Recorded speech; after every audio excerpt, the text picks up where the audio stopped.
وبركاته الحمد لله رب العالمين نحمده ونصلي على رسوله الكريم نبينا محمد وعلى آله وأصحابه أجمعين ومن تبعهم بإحسان إلى يوم الدين أما بعد যাবতীয় প্রশংসা আল্লাহ সুবহানাহু ওয়া তাআলার জন্য, যিনি আমাদের খালেক, যিনি আমাদের মালিক, যার কাছে আমাদেরকে একদিন প্রত্যাবর্তন করতে হবে, যিনি আমাদের সৃষ্টিকর্তা, যিনি আমাদের রিজিক দাতা, যিনি ব্যতীত সত্য কোনো মাবুদ নেই এবং যার কোনো শরিক নেই, যিনি চিরঞ্জীব, চিরস্থায়ী, যিনি সার্বক্ষণিক রক্ষণাবেক্ষণকারী এবং যিনি পরম করুণাময়, অতীব দয়ালু, যিনি তওবা কবুল করেন, যিনি বান্দার নেকামলের হিসাব বরাবর দিবেন কিয়ামতের দিন। বান্দা যতটুকু করবে আল্লাহ তাআলা বিন্দু থেকে বিন্দু, ক্ষুদ্র থেকে ক্ষুদ্র কোনো ব্যক্তি যদি দুনিয়ার জীবদ্দশায় চেষ্টা করে, আমল করে, আল্লাহ তাআলা তার সেই আমলকে পরিপূর্ণভাবে আল্লাহ তাআলা তার প্রতিফল এবং প্রতিদান দিবেন। ওয়ালা ইউযলামুনা নাকিরা, কোথাও রয়েছে ওয়ালা ইউযলামুনা ফাতিলা। নাকিরা মানে সামান্যতম কোনো আল্লাহ জুলুম করবেন না, বরং যে ব্যক্তি যেই নাকামলগুলো নিয়ে আসবে সেই নাকামলগুলোই দেখতে পাবে। আর কিয়ামতের দিন সেদিন কি করা হবে? ওজন করা হবে। নেকের পাল্লা ওজন যে হবে সে সফল কাম হবে। ফামান ফাকুলাত মাওয়াজিনুহু ফাউলাইকা হুমুল মুফলিহুন। আল্লাহ তাআলার কাছে দোয়া করি, হে আল্লাহ, আপনি আমাদেরকে কিয়ামতের দিন আমাদের নেকের পাল্লা যেন ভারী হয়। আমরা কোরআনুল কারীমের তেলাওয়াত শিখা এবং শব্দে শব্দে কোরআনুল কারীম তেলাওয়াতের দর্সের আজকের আমরা ষষ্ঠ দর্সে উপনীত হয়েছি।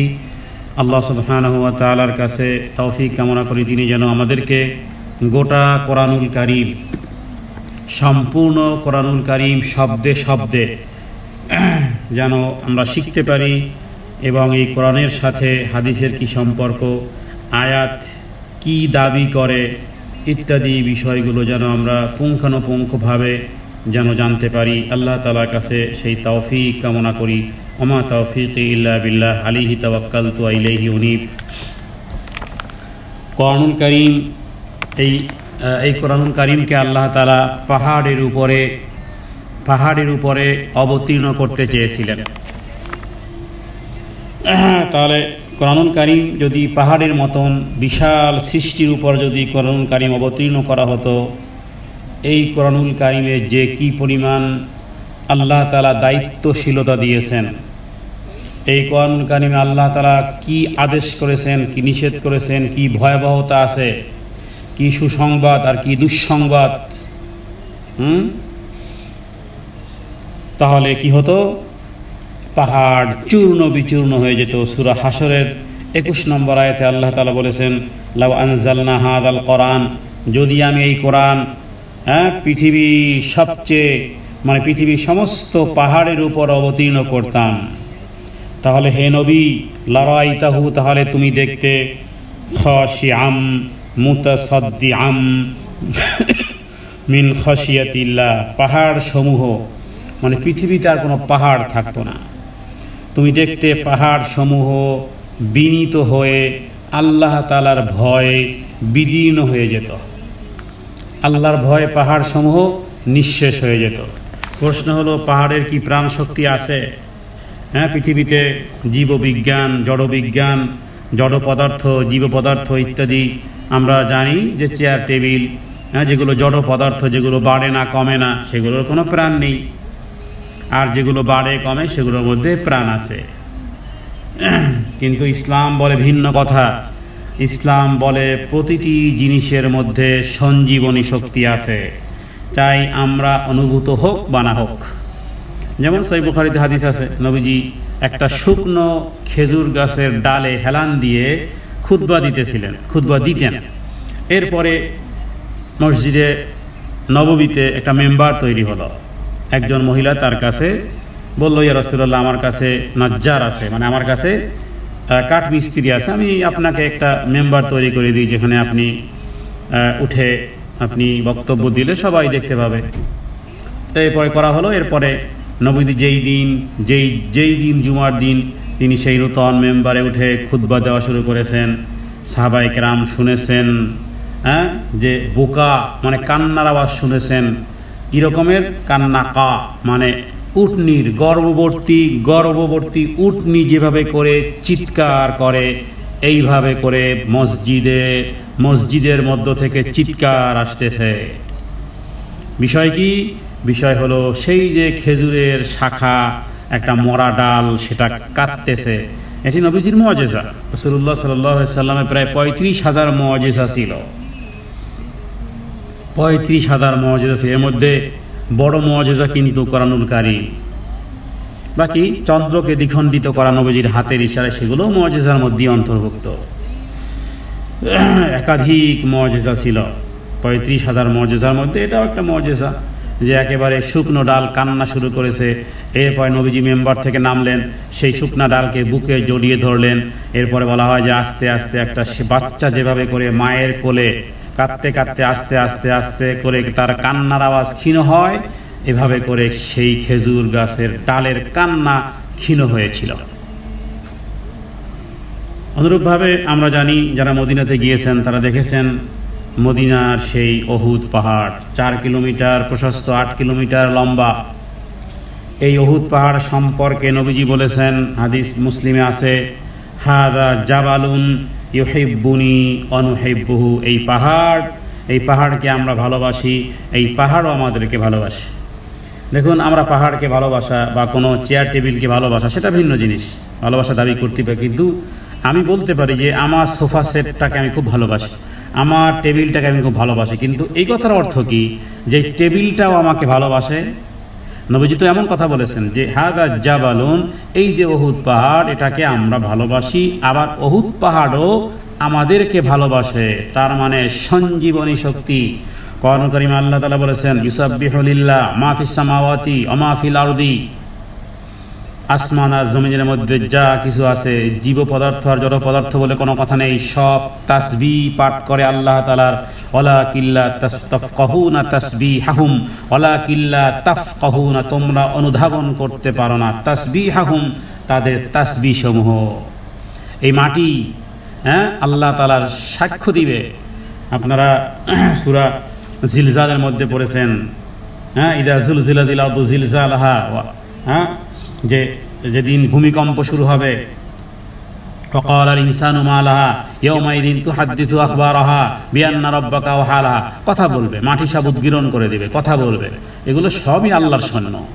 কিয়ামতের দিন এগুলো সব কথা বলবে। আল্লাহ তাআলা তিনি কথা বলাবেন। তাহলে বোঝা গেল যে এই পাহাড়ের মধ্যেও আছে সঞ্জীবনী শক্তি। এই পাহাড় আল্লাহ তাআলার ভয়ে এই কোরআনুল কারীম অবতীর্ণ যদি হতো, তাহলে আল্লাহ তাআলা সূরা হাশরের 21 নম্বর আয়াতে বলতেছেন যে, হে নবী, যদি আমি এই কোরআনকে পাহাড়ের উপর অবতীর্ণ করতাম, তাহলে পাহাড় এই কোরআনের ভারে, কোরআনের ভয়ে এই টুকরো টুকরো হয়ে যেত, পাহাড় টুকরো টুকরো হয়ে যেত। তো আমরা কি পাহাড়ের চেয়ে শক্তিশালী, না পাহাড়ের চেয়ে ভারী, না পাহাড়ের চেয়ে বেশি দেখতে মোটা? কোনোটাই না, আসলে বুঝি না। সাহাবায়ে কেরাম বুঝেছেন, সারা রাত কাঁদতেন, এক আয়াত পড়তেন আর কাঁদতে থাকতেন। দেখুন, কোরআনুল কারীমের আয়াত শুনে অমুসলিমদের চোখেও পানি আসতো। কোরআনুল কারীমের একটি আয়াতের মধ্যে বিষয়টা এভাবে করে বলেছে যে, ওয়াইদা সামিউ মা উনজিলা ইলা রাসূল তারা আয়ুনুহুম, আর রাসূলের প্রতি যা অবতীর্ণ হয়েছে তা যখন তারা শোনে, তখন আপনি তাদের চোখ অশ্রু সজল দেখতে পাবেন। কিন্তু কোরআন শুনে আপনারা যারা মক্কাতে, আল্লাহ যাদের তৌফিক দিয়েছে, আপনারা দেখেছেন যে মক্কার যে ইমাম আছে আব্দুর রহমান আস-সুদাইসি, তারপরে শেখ সাউদ শরিয়াম, আরও অন্যান্য যারা আছেন, তারা কোরআনুল কারীম তেলাওয়াত তারাবিতে করতে গিয়ে আটকে যান, কান্নায় আটকে যান। কান্নার হেসকি ওঠে মক্কাতুল মুকাররমাতে, মদিনাতুল মুনাওয়ারা, কারণ তারা অর্থ বুঝতেছেন। কিন্তু আমরা অনারব, শুধু রিডিংটা পড়তে পারলেই মনে করি বিশ্ব চ্যাম্পিয়ন হয়ে গেছি। শুধু তেলাওয়াতে আমরা পৃথিবীর বিভিন্ন দেশ থেকে আমরা উপহার উপনানি ভালো, তবে কোরআনুল কারীমের শব্দ অর্থ যদি না বুঝি কিভাবে অশ্রু সজল হবে? আল্লাহ তাআলা বলেন, তারা আয়ুনাহুম তাফিযু মিনাদ দামঈ, হে নবী আপনি দেখবেন রাসূলের প্রতি যা অবতীর্ণ হয়েছে যখন তারা শোনে তখন আপনি তাদের চোখে অশ্রু দেখতে পাবেন, এই কারণে যে তারা সত্যকে চিনে নিয়েছে। এবং তারা বলে ওয়ায়াকুলুনা রব্বানা আমান্না ফাকতুবনা মা'আশ শাহিদিন, হে আমাদের প্রতিপালক আমরা মুসলমান হয়ে গেলাম, অতএব আমাদেরকে আপনি মান্যকারীদের তালিকাভুক্ত করে নেন। কোরআনুল কারীমের অর্থ জানি না বিধায় শুধু রিডিং পড়ি কিন্তু হৃদয় স্পর্শ করে না। কোরআনুল কারীম পড়ি কিন্তু হৃদয় স্পর্শ করে না। অথচ কোরআনুল কারীমের আয়াত শুনে ঈমানদারদের অন্তর কেঁপে উঠবে, কারণ তার মধ্যেই পাওয়ার আছে। আল্লাহ তাআলা বলেছেন, হে নবী বিনয়ী যারা তাদেরকে সুসংবাদ দেন, ইযা যুকিরাল্লাহু ওয়াজিলাত কুলুবুহুম, যখন তাদের অন্তর আল্লাহ তাআলার নাম যখন স্মরণ করা হয় তখন তাদের অন্তরগুলো ভীত হয়। ওয়াজিলাত কুলুবুহুম ওয়াস-সাবিরিনা আলা মা আসাবাহুম ওয়াল মুকিমিস সালাত ওয়া মিম্মা রাযাকনাহুম ইউনফিকুন। তো আল্লাহ তাআলা যে চিত্রগুলো কোরআনুল কারীমে এঁকেছেন সেই চিত্রের সাথে আমাদের চিত্র মিলে না কেন? এই প্রশ্ন আমরা নিজেকে নিজেই করতে পারি। যে আল্লাহ তাআলা এখানে বলতেছেন যে কোরআনুল কারীম যার চক্ষু অশ্রু সজল হবে, তারপরে অন্তর কেঁপে উঠবে। কই আমাদের চক্ষু তো অশ্রু সজল হয় না, অন্তর কেঁপে ওঠে না কেন? তার কারণ এর অ্যান্সার একটাই, সেটি হলো যে আমরা কোরআনুল কারীম রিডিং পড়তে পারলেও মূলত আসলে কোরআনুল কারীমের অর্থ কি, কোরআনুল কারীম কি বলে, কি অর্ডার করে, কি আহ্বান জানায়। আল্লাহু আকবার, আল্লাহু আকবার। মুমিনদের সাথে কোরআনুল কারীম কি নম্রতার আচরণ করেছে। মুমিন হও, দুনিয়া এবং আখিরাতের পরকাল সমস্ত জীবন আমি সুন্দর সুসময় ভরে দেব। অন্যদিকে কোরআনুল কারীম আবার যখন মুনাফিকিয়াতদেরকে আল্লাহ তাআলা তিরস্কারের সুরে বলেছে, হে নবী ওদেরকে সুসংবাদ দেন। কিসের? অবাশশিরিল মুনাফিকিন, যে মুনাফিকদেরকে সুসংবাদ দেন যে নিশ্চয়ই যন্ত্রণাদায়ক শাস্তির সুসংবাদ। আচ্ছা, যন্ত্রণাদায়ক শাস্তির কি আবার সুসংবাদ হয়? সুসংবাদ তো ভালো ভালো কাজের সুসংবাদ হয়, কিন্তু না, আল্লাহ তাআলা এই পরিমাণ রাগান্বিত মুনাফিকদের উপরে এভাবে করে বলেছেন তাদেরকে অবাশশিরিল মুনাফিকিন, মুনাফিকদেরকে সুসংবাদ দেন যে আন্না লাহুম আযাবান আলীমা, আল্লাহ তাআলা যন্ত্রণাদায়ক শাস্তি তাদের জন্য রেখেছেন। এটাকে কন্ডেম করার উদ্দেশ্যে তাদেরকে তিরস্কারাচ্ছলে বলতেছেন যে হে নবী ওদেরকে সুসংবাদ দেন, ওদেরকে সুসংবাদ দেন। কিসের সুসংবাদ? এটা দুঃসংবাদ। জাহান্নামের শাস্তি কোনো সুসংবাদ হয়? কিন্তু হ্যাঁ, এভাবে করে কোরআনুল কারীমের প্রতিটি আয়াতের মধ্যে প্রতিটি আয়াতের হেডিং টু ইউ, প্রতিটি আয়াত হেডিং টু ইউ। এটা কোনো আলেমের সাথে সম্পৃক্ত নয়, মৌলবীর সাথে সম্পৃক্ত নয়, শুধুমাত্র নবীজির সাথেই সম্পৃক্ত নয়। এটা প্রত্যেক ব্যক্তির মধ্যে, প্রত্যেক ব্যক্তিকে দাবি করতেছে কোরআনুল কারীম। যেমন প্রত্যেক ব্যক্তি কোরআনুল কারীম বলতেছে, এই খবরদার, ওয়ালা তামুতুন্না ইল্লা ওয়া আনতুম মুসলিমুন, মরো না, ইসলাম মানে মুসলিম, পাক্কা মুসলিম না হয়ে মরো না। তো কে মরে না? সবাই তো মরে, মানুষ মাত্রই মরে। কি বিধর্মী, কি মুসলিম, কি নন মুসলিম, কি আলেম, কি জালেম, কি আস্তিক, কি নাস্তিক, কে মরবে না? সবাই মরবে। তো অ্যালার্ট করা হচ্ছে যে মরো না, ওয়ালা তামুতুন্না ইল্লা ওয়া আনতুম মুসলিমুন। তো এই কথা কার? ইমাম সাহেবের? এই যে অর্ডারটা, এটা কি ইমাম সাহেবের জন্য বা হাফেজ সাহেবের জন্য, মাওলানা সাহেবের জন্য, নাকি আপনার জন্য? আপনি যেই ক্যাটাগরি হন না কেন, আপনাকে কোরআন বলতেছে ওয়ালা তামুতুন্না ইল্লা ওয়া আনতুম মুসলিমুন। সেই সাথে মনে রাখবেন কোরআনুল কারীম মনোযোগ সহকারে যদি তেলাওয়াত করলে শরীরের পশম দাঁড়িয়ে যাওয়ার কথা। কোরআনুল কারীম বুঝে তেলাওয়াত করলে হৃদয় নরম হবে, হৃদয় নরম হবে। আল্লাহু নাজ্জালা আহসানাল হাদিস কিতাবাম মুতাশাবিহান মাসানিয়া তাকশাইরু মিনহু জুলুদুল্লাযীনা ইয়াখশাউনা রাব্বাহুম সুম্মা তালিনু জুলুদুহুম ওয়া কুলুবুহুম ইলা যিকরিল্লাহ। আল্লাহ তাআলা সূরা জুমারের মধ্যে উপমা এনেছেন যে আল্লাহর উত্তম বাণী এই কিতাব অবতীর্ণ করেছেন, এবং এর দ্বারা তাদের লোম কাটা দিয়ে উঠে চামড়ার উপরে, যারা তাদের পালনকর্তাকে ভয় করে। এরপর তাদের চামড়া ও অন্তর আল্লাহর স্মরণে বিনম্র হয়।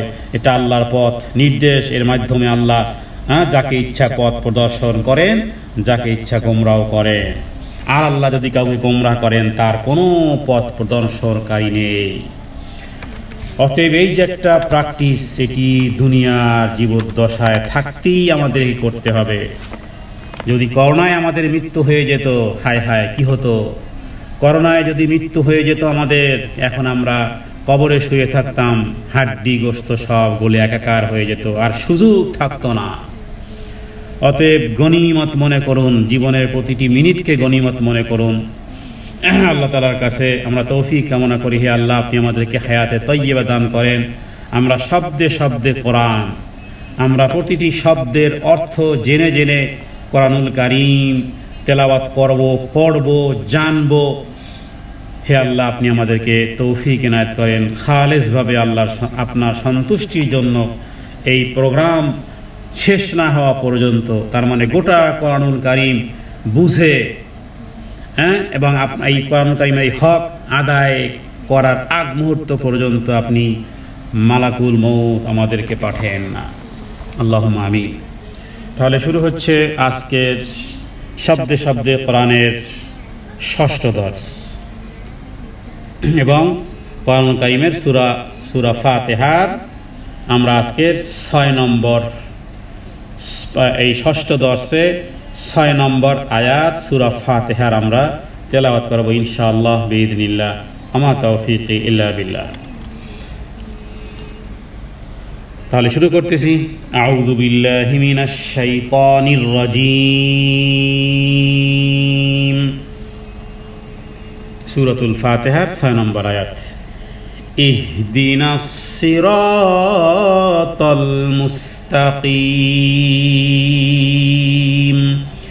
ইহদিনাস সিরাতাল মুস্তাকিম। ইহদিনা আমরা ইতিপূর্বে জেনেছি গত দর্শে যে আল্লাহ তাআলা সূরা ফাতিহাকে এবং সালাতকে ভাগ করেছেন, যে সালাত 50 বান্দার আর 50 আমার। এবং সূরা ফাতিহার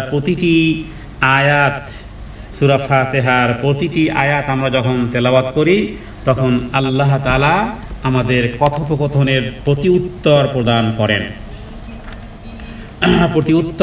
করেন। তো সেই ক্ষেত্রে আমরা যখন যেই আয়াত তেলাওয়াত করি আল্লাহ তাআলা সেই কথার উত্তর আপনি আমাদেরকে দেন। তাহলে ইতিপূর্বে যেগুলো ছিল সেগুলো ছিল আল্লাহ তাআলার প্রশংসা আদায়। আলহামদুলিল্লাহ রাব্বিল আলামিন, এটাও আল্লাহ তাআলার প্রশংসা। আর রহমানির রহিম, এটাও প্রশংসা। মালিক ইয়াউমিদ্দিন, এটাও প্রশংসা। তারপরে ইয়াকা না'বুদু, ইবাদতের বিষয়গুলো উপস্থাপন করা হয়েছে।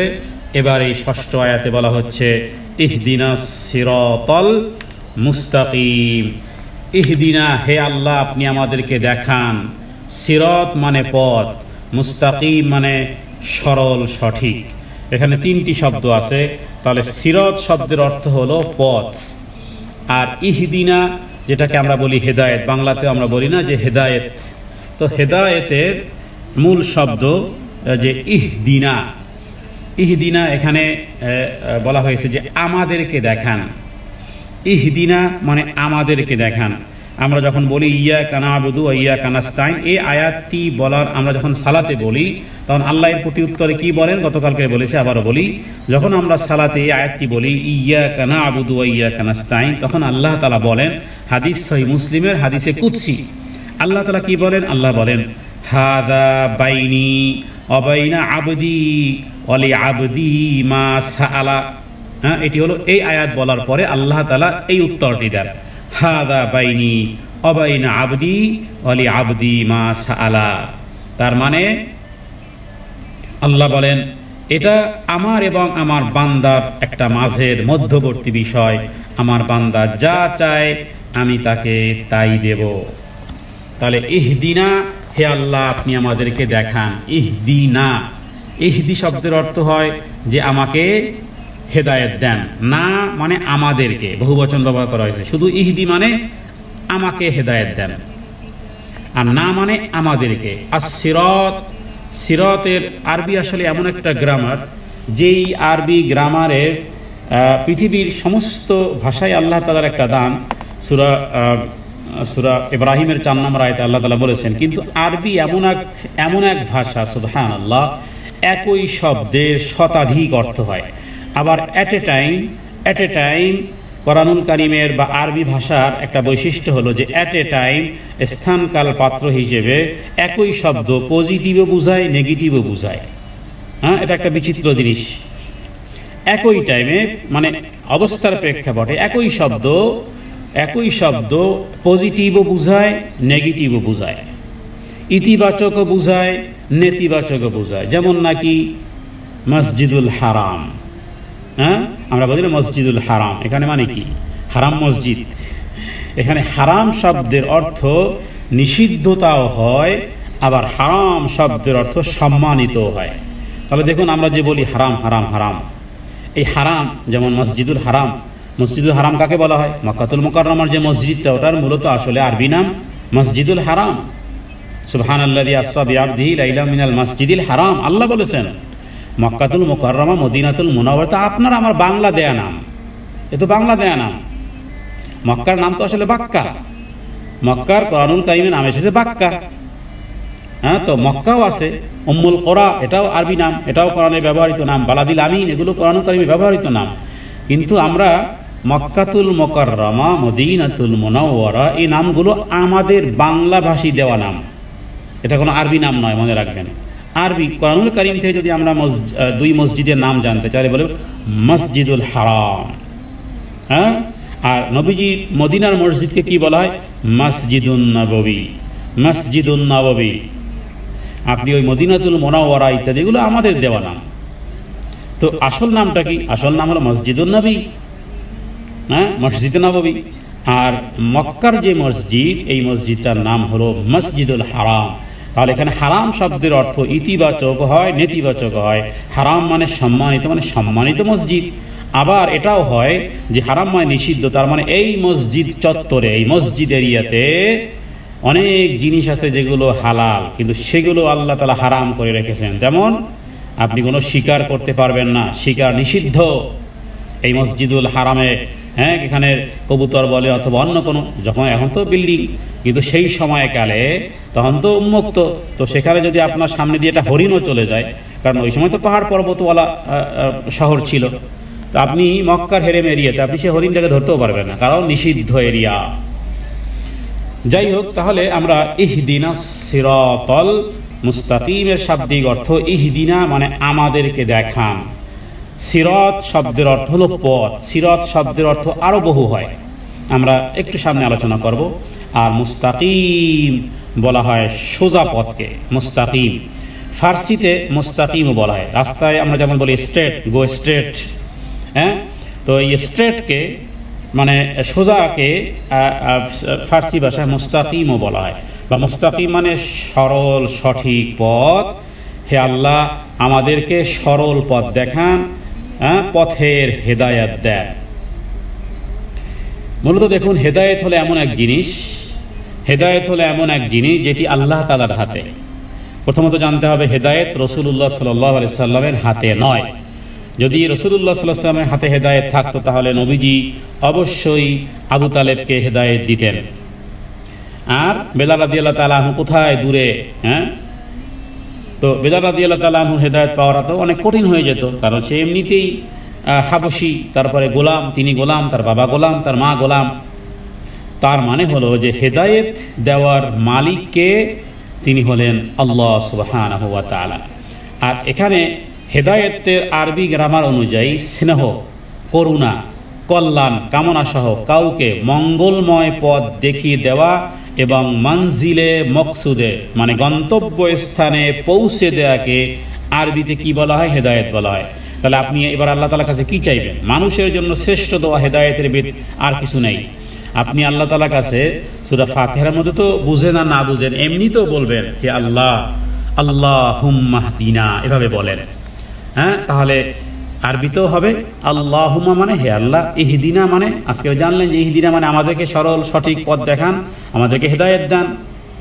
তাহলে হেদায়েত কাকে বলা হয়? একটু আগেই বলেছি, স্নেহ, করুণা, ভালোবাসা, কল্যাণ কামনা সহ মঙ্গলময় পথ দেখিয়ে দেওয়া নাই, শুধু মঞ্জিলে পৌঁছিয়ে দেওয়া। আপনার কাছে জিজ্ঞেস করলো ভাই অমুক অ্যাড্রেসটা কোথায়, আপনি বলেন সোজা ডানে যাবেন, বামে যাবেন, রাউন্ড অ্যাবাউন্ড থেকে লেফট যাবেন, ইউটার্ন করবেন রাইট সাইডে। নো, গুগল ম্যাপ নয়, বরং ওই জায়গাতে পৌঁছিয়ে দেওয়াটাকে বলা হয় হেদায়েত। তার মানে দুনিয়াতে চাইবো হেদায়েত, তাহলে শুরু হবে দুনিয়া থেকে, আপনার চাওয়া থেকে আপনি রবের কাছে চাইবেন, শেষ হবে কোথায় গিয়ে? শেষ হবে হেদায়েতের শেষ পথটা কোথায়? জান্নাতুল ফেরদাউসে গিয়ে।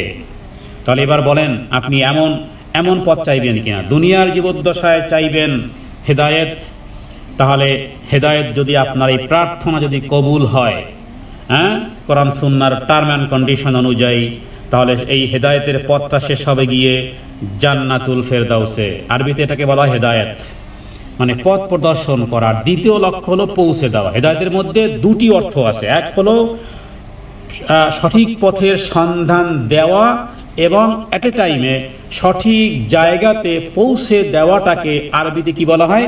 হেদায়েত বলা হয়। এই জাতীয় এক এক শব্দ কোরআনুল কারীমের এক এক শব্দের মধ্যে যেন আটলান্টিক মহাসাগর লুকায়িত আছে। তো এগুলো কখনোই অন্য কোনো ভাষাতে এক্সপ্লেইন করা সম্ভব না। আল হেদায়ার মধ্যে এতটা গভীরতা আছে। শুধু তাই নয়, এখানে আরবির গ্রামার অনুযায়ী হেদায়া শব্দের পরে যদি ইলা না থাকে, মানে ইলা থাকবে না, কারণ এই যে দুটি অর্থ করলাম, এই দুটি অর্থের জন্য আবার ভাগ ভাগ আছে। যদি হেদায়া শব্দের পরে ইলা থাকবে না, তাহলে তার অর্থ হবে লক্ষ্যস্থলে পৌঁছে দেওয়া। হ্যাঁ, আর যেখানে এই হেদায়া শব্দের পরে ইলা শব্দ আসবে, সেখানে এর অর্থ হবে পথ প্রদর্শন করা।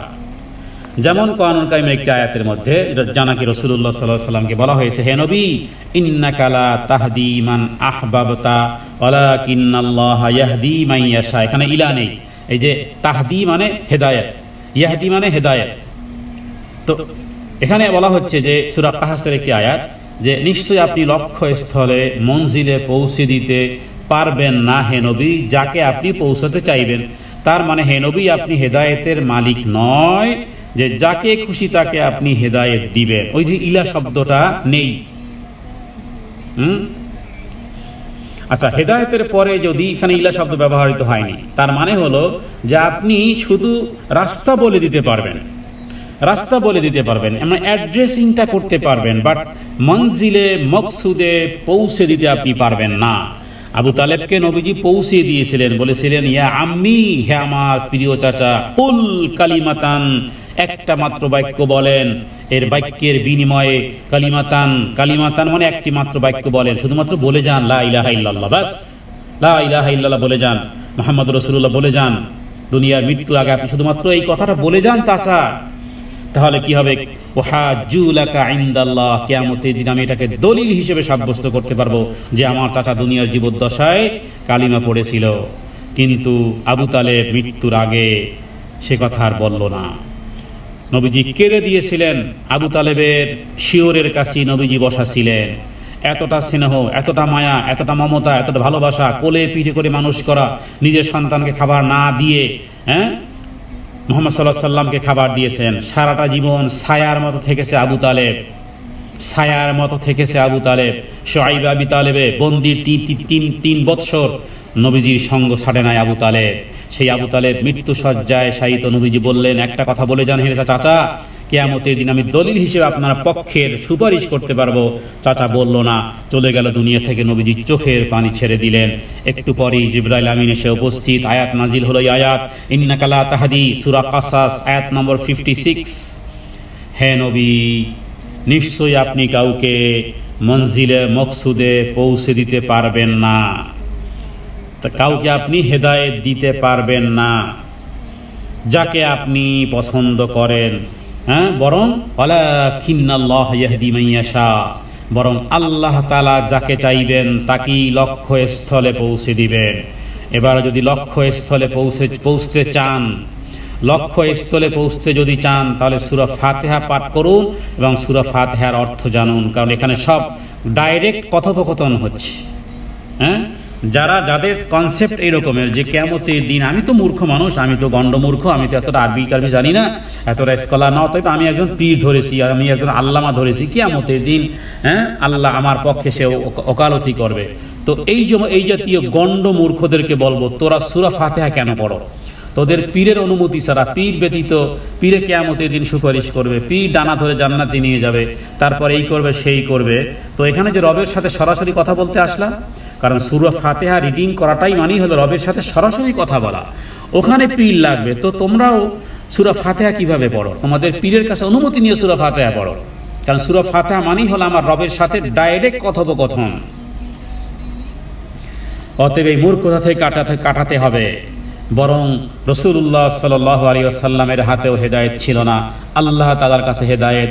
অতএব আমাদেরকে সালাতের বাইরেও বুঝে শুনে রিয়ালাইজ করে, হৃদয়ঙ্গম করে, হৃদয়ের অন্তরস্থল থেকে বুঝতে হবে যে ইহদিনাস সিরাতাল মুস্তাকিমের সম্পর্ক আমার কোথায়, কোন রগ শিরা উপশিরার, আমার প্রতিটি শরীরের অঙ্গ প্রত্যঙ্গের একেবারে মজ্জি হাড্ডির সাথে সম্পৃক্ত হয়ে আছে। হৃদয় থেকে বলতে হবে, হে আল্লাহ, হেদায়েত তুমি একমাত্র মালিক, তোমার কাছেই হেদায়েত চাই। হ্যাঁ, নবীকে এখানে দেখুন হেদায়েতের বিষয়ে নবীজিকে আল্লাহ তাআলা এভাবে করে সতর্ক করেছেন যে হে নবী, আপনি চাইলেই হবে না, আমার চাইতে হবে, আমি আল্লাহ আমার চাইতে হবে। তো এখানে এই হেদায়েত শব্দের পরে ইলা ব্যবহৃত হয় না, তার মানে লক্ষ্যস্থলে পৌঁছে আপনি নবীজি দিতে পারবেন না এবং এটা আপনার সাধ্যের মধ্যেও নয়।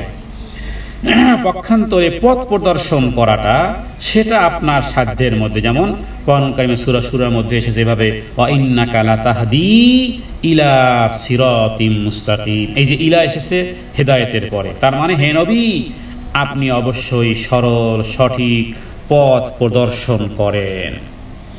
দেখুন কোরআন কারিমে যদি অর্থ না বুঝি তাহলে এই আয়াত, এই যখন যে আয়াতটি পাঠ করলাম যে ওয়া ইন্নাকা লাতাহদি ইলা সিরাতিম মুস্তাকিম, এরা যারা কোরআন কারিমে জ্ঞান রাখে না, যারা পীর পূজারী, মাজার পূজারী, যারা নবীকে আল্লাহ তাআলার জন্য যেই সম্মান সেটা নবীকে দিয়ে তারা বলবে যে দেখো এই তো নবীজি তো হেদায়েতের মালিক। এই যে সূরা 52 নম্বর আয়াত, মানে হে নবী আপনি সরল সঠিক দৃঢ় পথ প্রদর্শন করেন, তো হেদায়েতের মালিক কি হবে? এই যে বিভ্রান্তি। অথচ আমরা কি বললাম যে ইলা শব্দ, এটা আরবি গ্রামার অনুযায়ী যে হেদায়েতের পরে যদি ইলা না থাকে তাহলে হেদায়েতের অর্থ হয় এক রকমের, আর হেদায়াত শব্দের পরে যদি ইলা হয় তাহলে তার অর্থ হয় আর এক রকমের। তাহলে কি অর্থ হয় আমি আবার বলি, রিপিট করি, কারণ বিষয়টি বুঝার। হেদায়েত শব্দের পরে যদি ইলা না হয় তাহলে সেই হেদায়েতের অর্থ হয় এমন যে করুণা কল্যাণ কামনা সহ শুধুমাত্র মঙ্গলময় পথ দেখিয়েই দেয়া নয়, বরং মঞ্জিলে মকসুদে পৌঁছে দেওয়াটা যার দায়িত্ব, সেই অর্থ হয় হেদায়া শব্দের অর্থের পরে যখন ইলা না হয়। আর এটার একচ্ছত্র মালিক হলেন আল্লাহ সুবহানাহু ওয়া তাআলা। আর দ্বিতীয় আয়াতের মধ্যে হেদায়েত শব্দের পরে ইলা শব্দ যোগ হওয়ার কারণে সেখানে এতটুকু যে নবীজি হেদায়েতের সঠিক সরল পথের সন্ধান দিতে পারবেন, নবীকেই পাওয়ার দেওয়া হয়েছে, কিন্তু নবীজি পৌঁছাতে পারবেন না।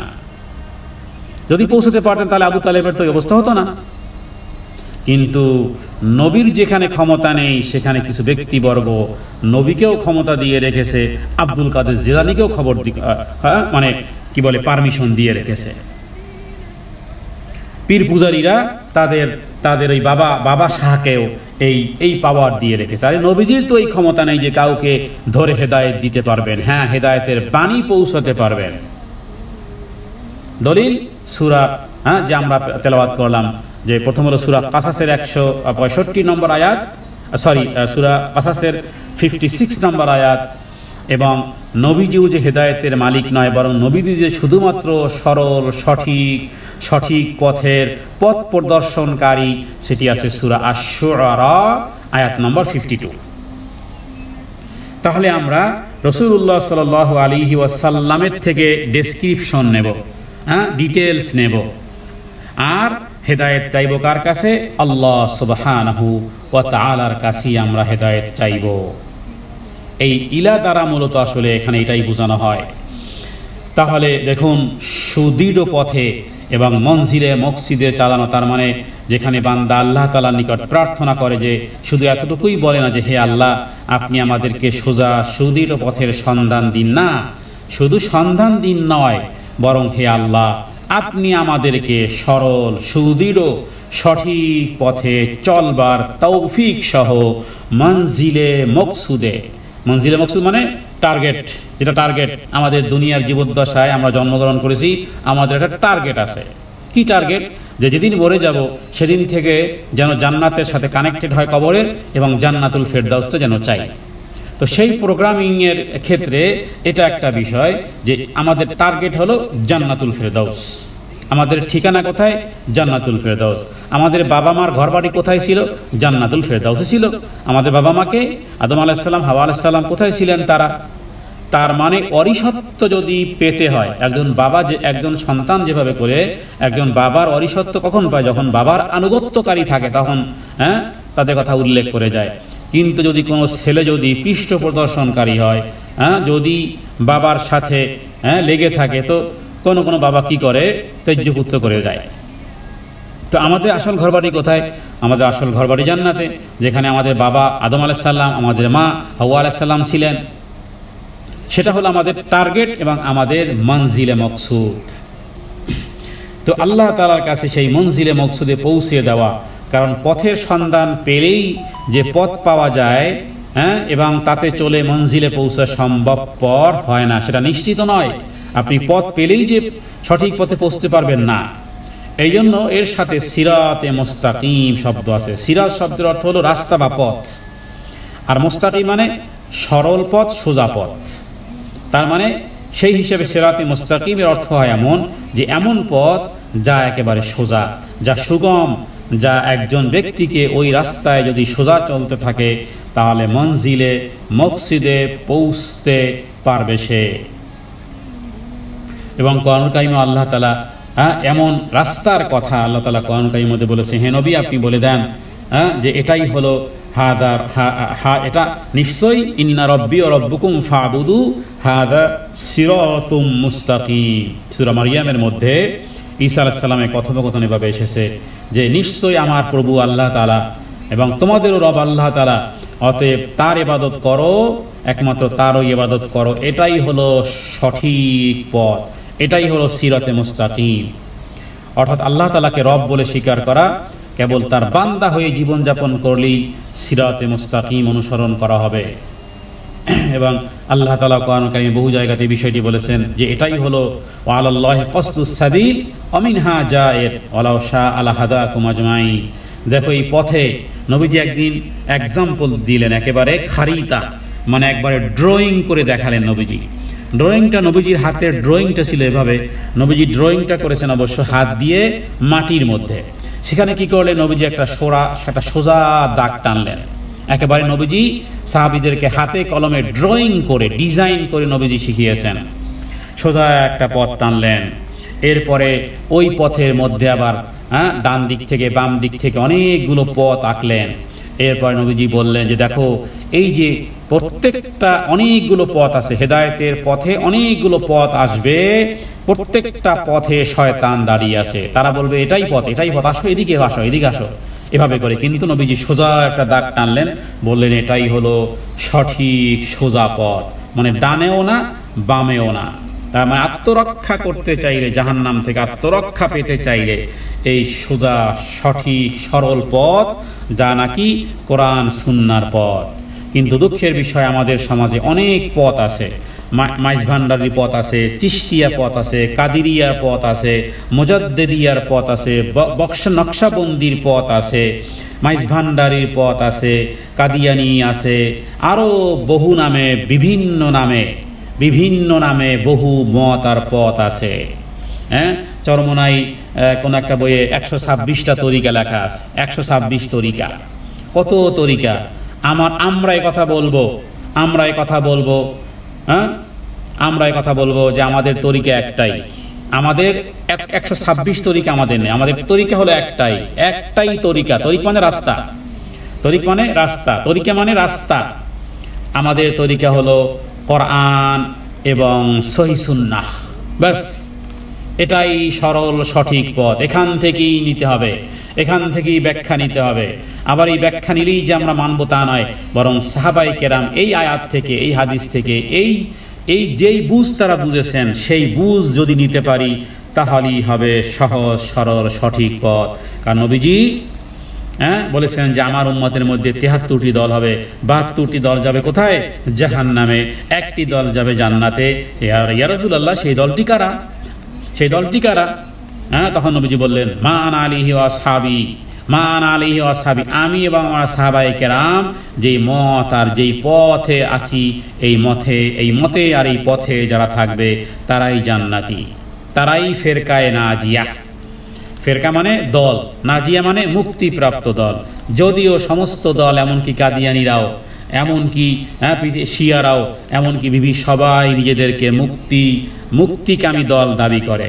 আসো চ্যালেঞ্জ করো, মুক্তিকামী দল দাবি করলেই কি হবে? কালা মেয়া যদি লাল মেয়া দাবি করে, লাল মেয়া যদি কালো মেয়া দাবি করতে হবে?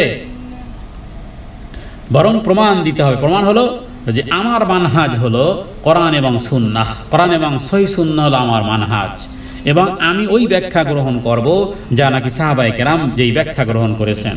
কারণ কোরআনের মাধ্যমে কিন্তু মানুষকে বিভ্রান্ত করে, দলিল দেয়, বলে দেখো এটা কোরআনে আছে, কোরআনে আয়াত তো ঠিক আছে, কোরআন তো আর হবে না, এটা ডিরেক্টেড হবে না, যার কারণে মানুষ ধোকায় পড়ে। এই ধোকা থেকে বাঁচার জন্য আপনারা একটা পদ্ধতি আজকে জানতে পারেন। যদি এই কথাটি আমি বারবার বলি যে কোনো আলেম, কোনো মুফতি সাহেব, কোনো মাওলানা সাহেব, কোনো আল্লামা সাহেব যদি কোনো কোরআন থেকে কোনো আমলের দলিল দেয়, তাহলে এটাও আপনারা জিজ্ঞেস করবেন যে এই আয়াত থেকে যে দলিল দিলেন, এই আয়াত থেকে সাহাবায়ে কেরাম কি এই আমল বের করেছেন কি না। এই প্রশ্নটি যদি আপনারা করতে পারেন তাহলে আপনারা ফাসাদ থেকে, বিভ্রান্ত দল থেকে বাঁচতে পারবেন। তা না হলে সিরাতে মুস্তাকিমের নাম থাকবে, আর্টিফিশিয়াল নাম থাকবে, বহু দূরত্বে আপনি চলে যাবেন। দাসত্ব তখন আর রবের হবে না, দাসত্ব হবে প্যাগানিজমের, দাসত্ব হবে বস্তুবাদের, দাসত্ব হবে পীরের, দাসত্ব হবে আল্লামা সাহেবের, দাসত্ব হবে অমুক দলের, দাসত্ব হবে অমুক ব্যক্তি। দাসত্ব আল্লাহ তাআলা দাসত্ব হবে না। অথচ আমরা একটু আগে বলে এসেছি ইয়াকা না'বুদু ওয়া ইয়াকা নাস্তাইন। তাহলে এবার মূলত বিষয় হলো যে এই যে কিভাবে জীবন যাপন করলে আল্লাহ তাআলা, কিভাবে জীবন যাপন করলে আল্লাহ তাআলার নিয়ামত প্রাপ্ত হওয়া যাবে। সূরা ফাতিহার মধ্যে কিন্তু আল্লাহ তাআলা বলেছেন, এই যে সিরাতাল্লাযীনা আন'আমতার মধ্যে কিন্তু আছে। এবং সূরা ফাতিহার মধ্যে 3টা ক্যাটাগরি আছে। প্রথম একটা ক্যাটাগরি সিরাতাল্লাযীনা আন'আমতা আছে, মানে আল্লাহ তাআলা যাদের উপরে অনুগ্রহ করেছেন। আবার সূরা ফাতিহার শেষের দিকে আছে যে যাদের উপরে আল্লাহ তাআলা গজব নাজিল হয়েছে এবং যারা অভিশপ্ত। তাহলে কোন ক্যাটাগরিতে? সূরা ফাতিহার প্রথম অংশের মধ্যে আল্লাহ তাআলার প্রশংসা আদায় করার পরে যে নিয়ামত প্রাপ্ত কিছু লোকদের কথা বলা হয়েছে। নিয়ামত প্রাপ্ত কারা? সাহাবায়ে কেরাম, হযরত আবু বকর, হযরত ওমর, হযরত ওসমান, হযরত আলী রাদিয়াল্লাহু তাআলা আনহু। তারা হলেন নিয়ামত প্রাপ্ত, তারা হলেন নিয়ামত প্রাপ্ত। তাহলে তাদের সময়কাল ছিল কত বছর? 30 বছর। রাসূলুল্লাহ সাল্লাল্লাহু আলাইহি ওয়াসাল্লাম দুনিয়া থেকে চলে যাওয়ার পরে 30 years, not more than 30 years, 30 বছর যাবৎ খোলাফায়ে রাশিদিনের খেলাফত চলেছে। এই 30 বছরের সময়কালে ইসলামের মধ্যে যদি কোনো কিছু অ্যাডেড হয়ে থাকে, কোনো ডিডাক্টেড হয়ে থাকে, সেটাও সুন্নাহ। এর বাইরে 30 বছর অতিক্রম করার পরে যদি শরীয়তের মধ্যে কোনো জিনিস অ্যাডেড ডিডাক্টেড হয়ে থাকে, সেটার নাম হলো বেদাত। এই কনসেপ্ট মাথার মধ্যে রাখুন। তার মানে রাসূলুল্লাহ সাল্লাল্লাহু আলাইহি ওয়াসাল্লাম যেহেতু অথরিটি দিয়ে গেছেন, পাওয়ার অফ অ্যাটর্নি দিয়ে গেছেন এক ধরনের, নবীজি বলেছেন আলাইকুম বিসুন্নতি ওয়া সুন্নাতিল খুলাফায়ে রাশিদিন আল মাহদিয়িন। তার মানে আমার সুন্নাত এবং খোলাফায়ে রাশিদিনের সুন্নাত। খোলাফায়ে রাশিদিন 4 জন, হযরত আবু বকর, হযরত ওমর, হযরত ওসমান, হযরত আলী রাদিয়াল্লাহু তাআলা আনহু। তো তাদের খেলাফত ছিল 30 বছর নবীজি দুনিয়া ত্যাগের পরে। তাহলে ইসলামের মাঠ, ইসলামের লেয়ার, ইসলামের সীমানা, ইসলামের স্টেয়ার, ইসলামের স্টেজ হলো রাসূলুল্লাহ সাল্লাল্লাহু আলাইহি ওয়াসাল্লামের 23 বছরের নবুয়তি জীবনী, আর হলো এদিকে 30 বছর। এই 30 আর 23 কত হয়? 53 বছর হয়। নবীজির নবুয়তি জীবন 23 বছরের, আর খোলাফায়ে রাশিদিনের রাজত্বকাল কত? 30 বছরের। 30 আর 23 এটা হলো ইসলামের সীমানা। এই সীমানার বাইরে যেই গাছ উঠবে, যেই ফুল যতই চমৎকার দেখা যাক না, যতই সুন্দর ফল হোক না সেটা মাকাল ফল, এর বাইরে যতই ফুলে ফুলে সুন্দর দেখা যাক না কেন ওটা বিষাক্ত ফুল। বুঝাতে পেরেছি কিনা জানি না, কারণ সূরা ফাতিহার মধ্যে কিন্তু পথভ্রষ্টতাও আছে। এই যে গায়রিল মাগদুবি আলাইহিম ওয়ালাদ-দাল্লিন, একেবারে এই ডাইরেক্ট গায়রিদ দাল্লিন হয়ে যেতে হবে। সিরাতে মুস্তাকিমের সাথে সম্পৃক্ততা আছে সিরাতাল্লাযিনা আনআমতা আলাইহিম। অতএব ওই দলের মধ্যে থাকতে হলে কোরআন সুন্নাহ ওই আন্দাজে ওই বুঝে বুঝতে হবে সাহাবায়ে কেরাম যেই বুঝে বুঝেছেন, তা না হলে ৭৩ দলের মধ্যে আপনি চিহ্নিত করতে পারবেন না কখন যে ইন্টার হয়ে যাবেন বাকি ৭২ দলে, আর অন্য ৭২ দলে ইন্টার হওয়া মানেই হলো জাহান্নামী। হাদিস নবীজি ইমাম তিরমিজি সবার অনেক মুহাদ্দিসে কেরাম হাদিস টেনেছেন। নবীজি বলেছেন আতাফতারিকু উম্মতি আলা ৩৭ মিল্লাহ কুল্লুহুম ফিন-নার ইল্লা মিল্লাতান ওয়াহিদা ক্বালু ওয়া মান হিয়া ইয়া রাসূলুল্লাহ। ৭৩ দল জাহান্নামে যাবে, ৭২ দল জাহান্নামে, ওই হাদিসটি পড়লাম। একটি দল জান্নাতে যাবে, তারা কারা? মা আনা আলাইহি ওয়াসাল্লাম। নবীজির উত্তর হলো মা আনা মানে আমি, আলাইহি ওয়াসহাবি আমি এবং আমার সাহাবায়ে কেরাম যে মতের উপরে পথের উপর আছি, বাস এটাই হলো একমাত্র নাজাতপ্রাপ্ত দল। অতএব ব্যাখ্যা নিবেন অমুকের কাছ থেকে যেটা কোরআন সুন্নাহর সাথে মিলে না, তাহলে কিন্তু পথভ্রষ্ট হয়ে যাওয়ার সম্ভাবনা থাকবে। এখানে আল্লাহ তাআলার কাছে ইহদিনাস সিরাতাল মুস্তাকিমের মধ্যে একটা সূক্ষ্ম একটা জিনিস আছে, যেটি বলবো কারণ নবীরাও এইভাবে করে দোয়া করেছেন। চিন্তা করে দেখা যাবে যে এর মধ্যে কি পরিমাণ সূক্ষ্মতা এবং প্রকৃষ্টতা রয়েছে। যে দেখুন, প্রথমে আমরা যথোপযুক্ত প্রশংসা আদায় করা হয়েছে আল্লাহ তাআলা সূরা ফাতিহার মধ্যে, তার গুণকীর্তন করা হয়েছে।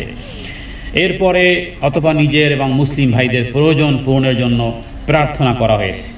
এই যে সিরাতাল্লাযিনা আনআমতা আলাইহিম। এরপরে এটাও একটা পন্থা, একটা পদ্ধতি। এরপরে নিজের অবস্থার কথা আল্লাহ তাআলার কাছে প্রকাশ করা হয়েছে। তার মানে নিজেকে শর্মিন্দা করে এখানে এই যে চাওয়া, এর আগে কিন্তু চাওয়া পাওয়া কিছু ছিল না। সূরা ফাতিহার মধ্যে চাওয়া শুরু হয়েছে এই যে ইহদিনাস সিরাতাল মুস্তাকিম। ইহদি মানে আপনি আমাকে দেন। তো এর আগে তো আপনি চান নাই, এর আগে শুধু প্রশংসা করেছেন, এবার হয়েছে চাওয়া। তার মানে বোঝা যায় মানুষের জীবনে শ্রেষ্ঠ চাওয়া কি? যদি প্রশ্ন করা হয়, কাউকে কোশ্চেন করা হয় যে মানুষের জীবনে শ্রেষ্ঠ চাওয়া সমূহের মধ্যে যদি কোনো মানুষকে বলা হয় যে একটা জিনিস চাইতে পারবে, নট ওয়ান দ্যান মোর, তাহলে কি চাইবে?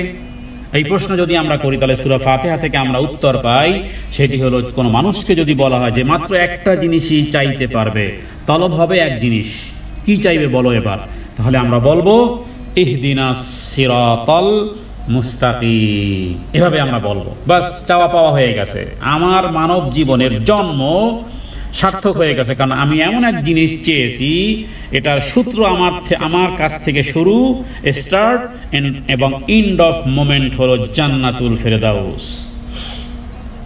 তাহলে চাওয়া হয়েছে সূরা ফাতিহার ৭টি আয়াতের মধ্যে প্রথম চাওয়া এটা কোনটা? ইহদিনাস সিরাতাল মুস্তাকিম। এবং দুনিয়াতেও এটা একটা বিষয় যে আপনি যদি কারো কাছে চান কোনো কিছু, তাহলে তার প্রশংসা আদায় করবেন, তারপরে তার কাজের একটা বর্ণনা দিবেন, তারপরে বলবেন যে আমাদের এলাকায় একটা হসপিটাল দরকার। কথা প্রধানমন্ত্রীর কাছে যদি চাওয়া হয় তো প্রশংসা আদায় করা হয়, তারপরে তার কাজের ফিরিস্তি দেওয়া হয়। দেখুন মুসা আলাইহিস সালাতু ওয়াস সালাম নিজের অপারগতা এইভাবে বলেছিলেন, রব্বি ইন্নী লিমা আনজালতা ইলাইয়া মিন খায়রিন ফাকির। হে প্রভু, হে আমার প্রভু, যে কোনো মঙ্গলই আপনি আমার নিকট পাঠান আমি তার প্রত্যাশী, আমি তার মুখাপেক্ষী। ইউনূস আলাইহিস সালাম এইভাবে করে দোয়া করেছিলেন, হে আল্লাহ, আপনি ছাড়া কোনো মাবুদ নেই এবং আপনার পবিত্রতা বর্ণনা করতেছে, আর নিশ্চয়ই আমি অত্যাচারী। তো নিজেকে সোপর্দ করা এটা এই সূরা ফাতিহার মধ্যে এই সূক্ষ্ম বিষয়টি আছে।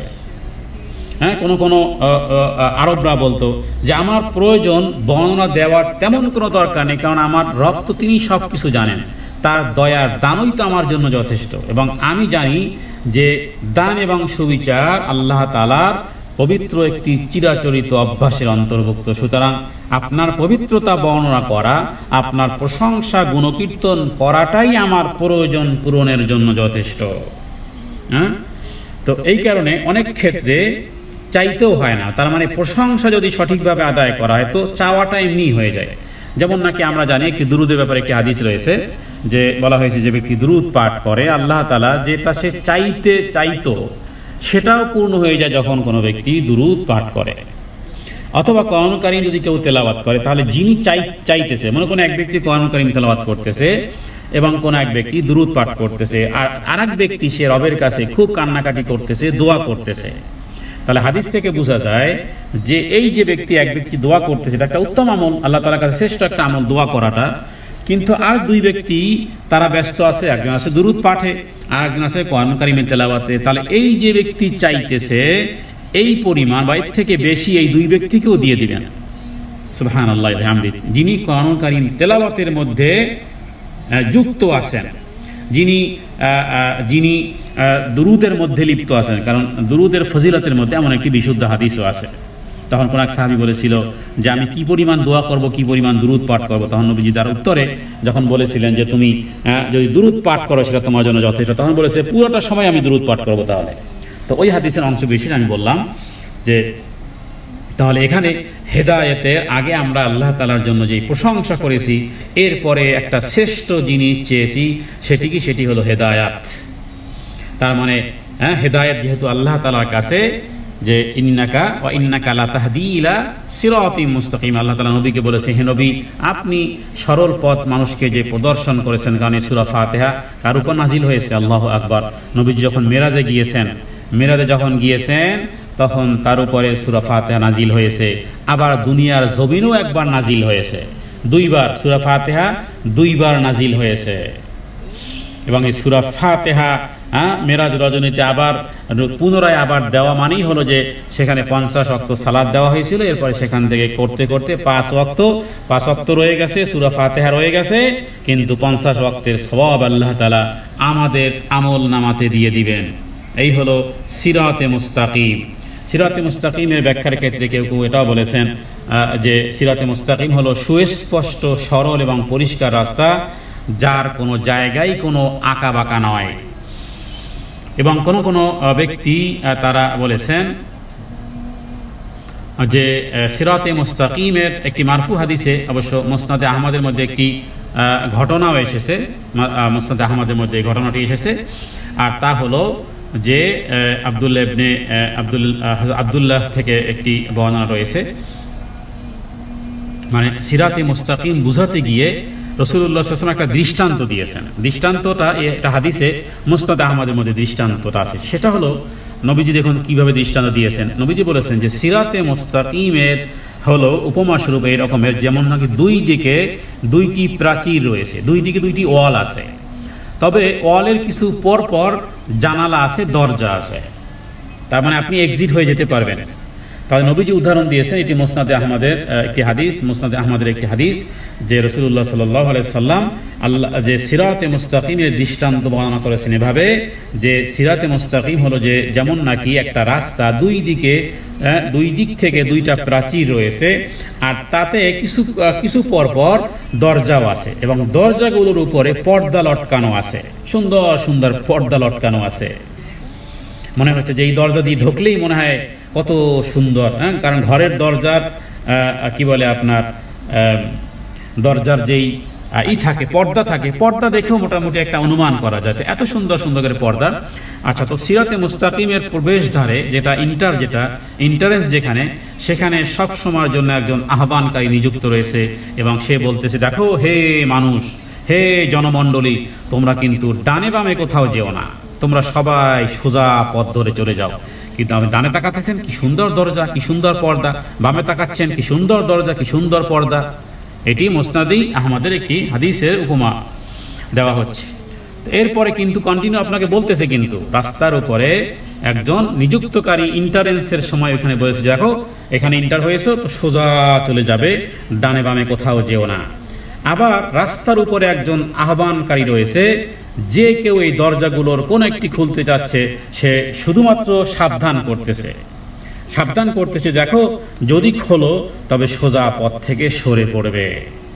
তো রাসূলুল্লাহ সাল্লাল্লাহু আলাইহি ওয়াসাল্লাম বলেছেন যে সিরাতে মুস্তাকিম হচ্ছে ইসলাম, আর প্রাচীরগুলো হলো আল্লাহ তাআলা নিষিদ্ধ বিষয়সমূহ, আর প্রবেশদ্বারে আহ্বানকারী হলো কোরআনুল কারীম, এবং রাস্তার উপরে আহ্বানকারী হচ্ছে আল্লাহ তাআলার ভয়, যা প্রত্যেক ঈমানদারদের অন্তরে ইনপুট করে দেওয়া হয়েছে। প্রত্যেক ইমানদারদের অন্তরে আল্লাহর পক্ষ থেকে উপদেষ্টা রূপে অবস্থান করে থাকে। এই হাদিসটি মুসনাদে ইবনে আবি হাতেম এবং তাফসির ইবনে জারির এবং জামে তিরমিজি এবং সুনানে নাসাইর মধ্যে এই হাদিসটি রয়েছে এবং এর ইসনাদ সহিহ।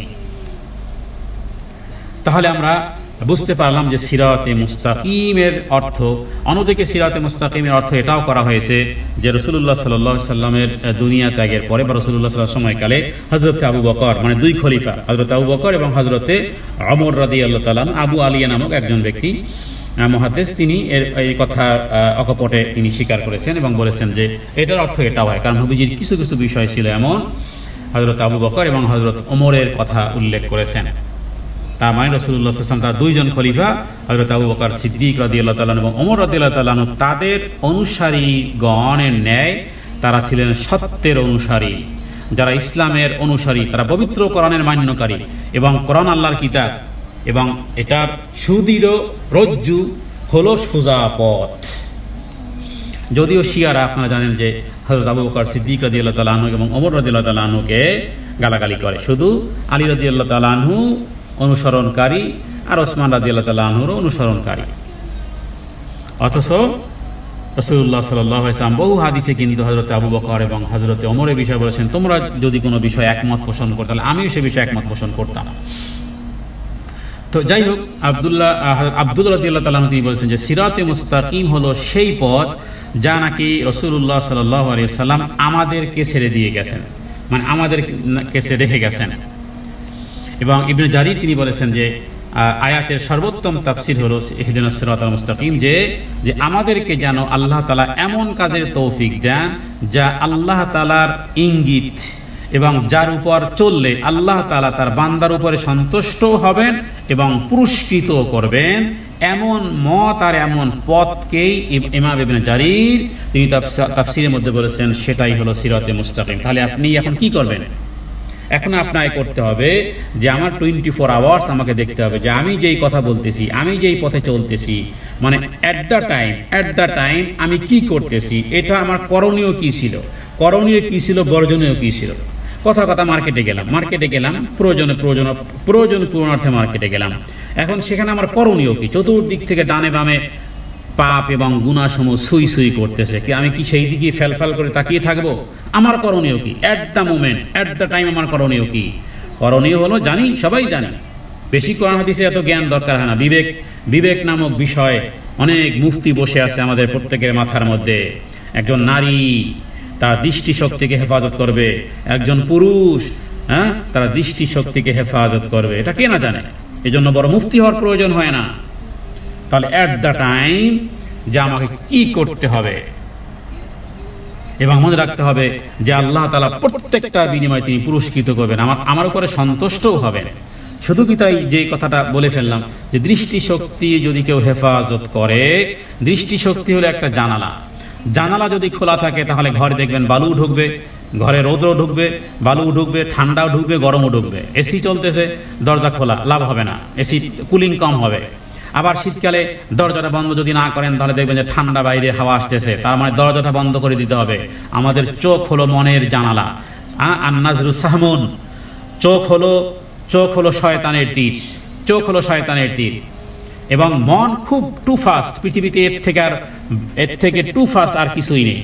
যেমন যারা মক্কা দেখেছেন, যদি আমি বলি মক্কার ক্লক টাওয়ার যারা দেখেছেন, সাথে সাথে আপনার দৃষ্টিশক্তি সেখানে চলে গেছে। যারা টুইন টাওয়ার দেখেছেন, যারা বুর্জ খলিফা দেখেছেন, যারা লন্ডনের, যারা প্যারিসের টাওয়ার দেখেছেন, যারা দেখেছেন, বলার সাথে সাথে আপনার দৃষ্টি ওখানে চলে গেছে। তার মানে হৃদয়টা কত ফাস্ট। তো নজর হলো চোখের নজর হলো শয়তানের তীর। অতএব সেই ক্ষেত্রে যদি চক্ষুকে যদি আয়ত্ত না করতে পারি, নিয়ন্ত্রণ না করতে পারি, তাহলে মনে রাখবেন ইবাদত বন্দেগী করবেন কিন্তু স্বাদ পাবেন না। সোশ্যাল মিডিয়াতে, ফেসবুকে, ইউটিউবে, গুগলে চলার পথে সেগুলোকে স্ক্রল করুন, সেগুলোকে রিজেক্ট করুন, সেগুলোর ব্যাপারে রিপোর্ট করুন। কারণ এটা আমি বলবো না যে অনলাইনে থাকবেন না, থাকবেন, সোশ্যাল মিডিয়াতে থাকবেন, ফেসবুকে থাকবেন, ইউটিউবে থাকবেন, সোশ্যাল মিডিয়াতে থাকবেন, কিন্তু আপনাকে সেখানে যুদ্ধ করতে হবে। আপনি যদি অন্যায়ের সাথে হ্যাঁ, দৃষ্টিশক্তির হেফাজত যদি না করতে পারেন তাহলে আপনার জন্য মোবাইল ব্যবহার হারাম। দলিল হলো আল্লাহ তাআলা হারাম করেছেন, আল্লাহ তাআলা হারাম করেছেন কোরআন কারীমে, হ্যাঁ, ফাহিশা, আল্লাহ তাআলা সমস্ত ধরনের অশ্লীলতাকে আল্লাহ তাআলা হারাম করেছেন।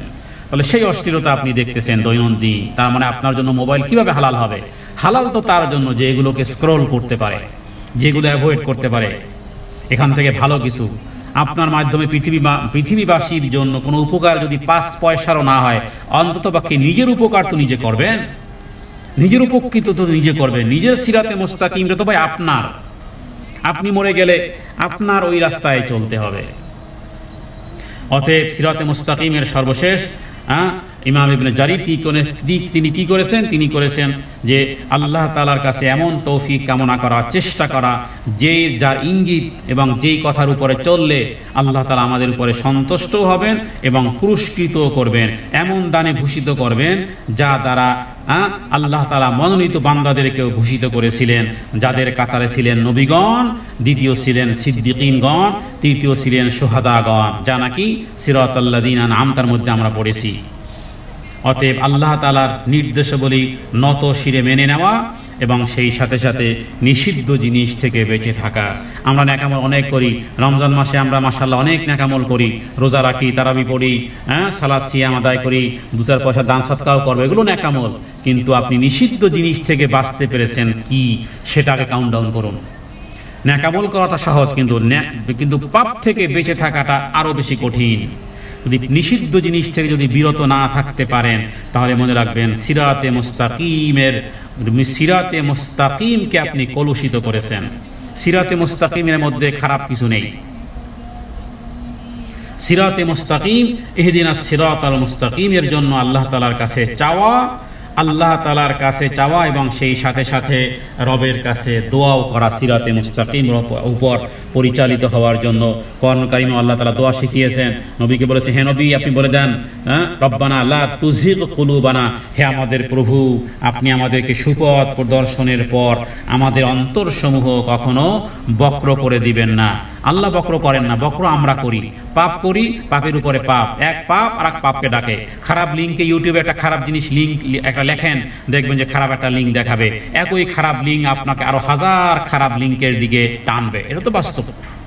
এবার ইউটিউবে যান, ইউটিউবে গিয়ে ভালো কিছু লেখেন, দেখবেন যে একটা লিঙ্ক আসবে বা একটা ভিডিও আসবে, সেই ভিডিও আরো ভালো ভিডিওর দিকে যাবে। এটা তো স্বাভাবিক একটা জিনিস এসে গেছে আমাদের হাতের মুঠোর মধ্যে, যে যেই জিনিস আপনি টাইপিং করবেন, আপনি জানেন আপনি ফেসবুকে যেই জিনিস টাইপিং করবেন, সার্চ দিয়েছেন, দেখেছেন মাত্র 10 সেকেন্ড, ফেসবুক কোম্পানি ওই জিনিস পরবর্তীকালে আপনাকে ওই জিনিসের প্রোভাইডেড করবে, কারণ রেকর্ড হয়ে গেছে।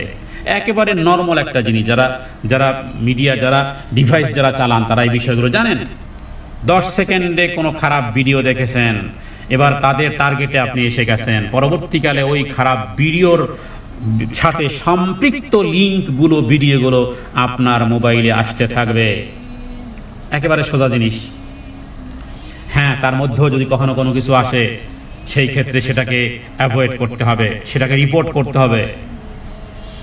তাহলে আমাদের সরল পথে ডানে বামে, বুঝাতে চাচ্ছি যে সরল পথ মানে এটা বুঝিয়েন না যে একেবারে লাল কার্পেট গালিচা বিছানো আছে একেবারে বিমান থেকে একেবারে এয়ারপোর্ট পর্যন্ত, না। সরল পথে নবীজি যে ড্রয়িং করেছিলেন, সরল পথ মানেই হলো চতুর্দিকে ডানে বামে, ডানে বামে, ডানে বামে 1000 লক্ষ পথ আপনাকে হাতছানি দিয়ে ডাকবে, জানি না কে পার হতে পারবে। এজন্য দোয়াও শিখানো হয়েছে, রব্বানা লা তুযিগ কুলুবানা, হে প্রভু আপনি আমাদেরকে সুপথ প্রদর্শনের পর আমাদের অন্তরসমূহ যেন বাঁকা না হয়, বাঁকা করবেন না, এবং আমাদেরকে ওয়াহাব লানা মিন লাদুনকা রাহমা ইন্নাকা আনতাল ওয়াহাব, আর আপনি আমাদেরকে আপনার নিকট থেকে করুণা প্রদান করেন, নিশ্চয়ই আপনি মহান দাতা। এটা ছিল মূলত ইহদিনাস সিরাতাল মুস্তাকিমের সাথে এই সম্পৃক্ততা। আমরা আরবিতে না পারি, বাংলাতে বলবো, হে প্রভু, কারণ আজকের জানলাম যে শ্রেষ্ঠ মানুষের জন্য শ্রেষ্ঠ দোয়া বলা যেতে পারে, যদি বলা হয় একটা মাত্র দোয়া করতে পারবে, দ্বিতীয় কোনো দোয়া তোমার নেওয়া হবে না, তো সেই ক্ষেত্রে একজন ব্যক্তি এভাবেই দোয়া করবে, ইহদিনাস সিরাতাল মুস্তাকিম, কারণ এর মধ্যে সব কিছু আছে। সেজন্য সচেষ্ট হতে হবে। আল্লাহ তাআলার কাছে প্রার্থনা করি তিনি যেন আমাদেরকে সিরাতে মুস্তাকিমের উপরে দৃঢ় রাখেন। হাদা মিন্নাল ইলমু ইনদাল্লাহ, আল্লাহু আ'লামু বিস-সাওয়াব। সাল্লাল্লাহু আলা সাইয়্যিদিনা মুহাম্মাদিন নবিয়্যিল উম্মি ওয়া আলিহি ওয়া সাল্লাম। আসসালামু আলাইকুম ওয়া রাহমাতুল্লাহি ওয়া বারাকাতুহু।